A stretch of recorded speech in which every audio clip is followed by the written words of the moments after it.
Ketika ada terjadi kesetrum atau aliran listrik di baja ringan, yang disalahkan baja ringannya. Padahal dari safety-nya atau K3-nya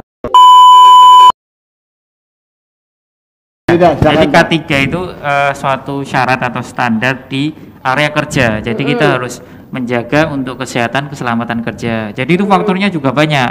Kita di tempat kerja kita harus menggunakan apalagi konstruksi ya. Konstruksi baja ringan lah namanya itu kita harus menggunakan APD.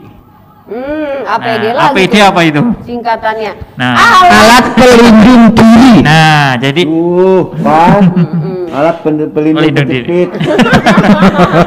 Jadi alat pelindung diri pun juga macam-macam. Jadi alat pelindung diri dari pelindung telinga, mata, kemudian kaki juga. Oh, dari atas sampai bawah ya? Ya. Ada ya. Ini Pak Yuda berarti termasuk saya yang dipakai pelambon alat.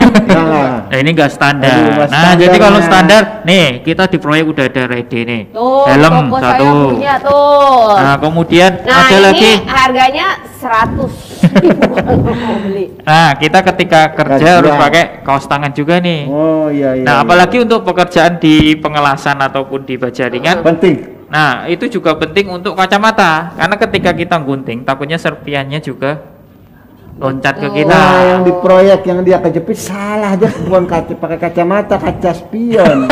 Kemudian kita juga ada misal di pengelasan kita menggunakan seperti bor nih, bor untuk gerinda atau gerinda seperti itu kita perlu penutup telinga juga.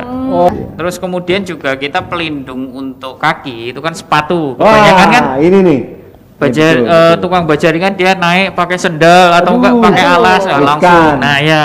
Terus juga pakai boot khusus ya. Ya, terus kemudian untuk pekerja apalagi konstruksi itu kadang kita menyepelekan dia pakai rompi tuh. Terus ada silangnya kayak gitu. Dikira itu sepele, padahal itu juga penanda juga kalau itu sedang ada pekerjaan juga konstruksi. Apa yang bisa ditangkap dari pakai rompi tanda silang itu? Pakai rompi itu kan memang untuk tanda ada pekerjaan di daerah situ. Kemudian untuk yang silang itu ketika dia kena cahaya dia akan nyala. Gitu. Nah, terus kalau misalnya kayak manjat-manjat juga mereka pakai tali-tali juga itu kan salah satu. Nah, itu namanya body harness. Nah, body harness pun juga penting karena itu untuk pekerjaan di ketinggian. Gitu sih. Kadang kita masang genteng pun di lantai 3 kalau kita nggak pakai body harness kan riskan. Ketika kita misal ada K3 itu juga hubungannya nanti ke kecelakaan kerja. Nah, kecelakaan kerja itu kan sangat risiko juga kan? Karena kita juga bekerja ini kan juga untuk keluarga. Nanti kalau kita tidak menerapkan K3, kasihan keluarga yang sudah menunggu di rumah juga. Kemudian soal kejepit tadi itu juga hubungannya ke 5R. Apa tuh laksana 5R? Nah, ringkas, rapi, resik, rajin, rawat.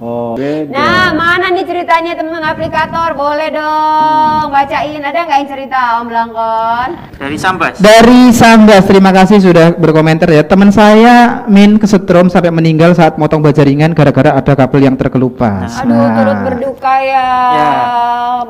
Jadi jangan mindsetnya gini. Ketika ada terjadi kesetrum atau aliran listrik di baja ringan, yang disalahkan baja ringannya.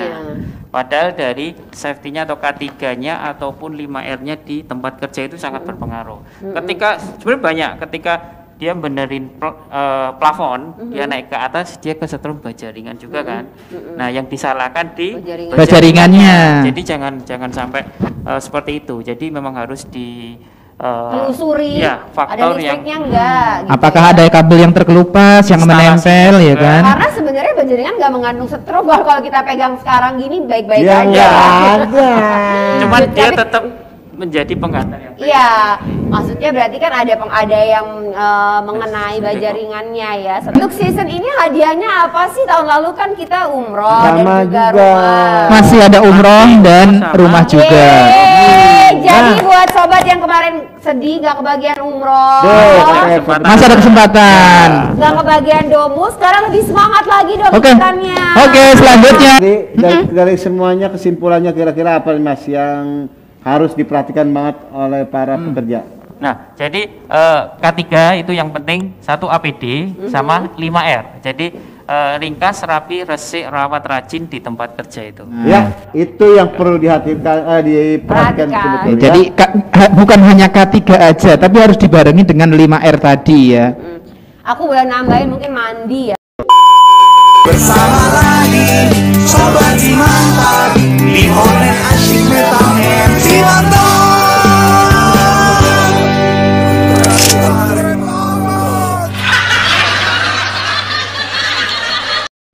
Jangan lupa subscribe YouTube channel Tata Logam Lestari dan jangan lupa nyalakan notifikasinya.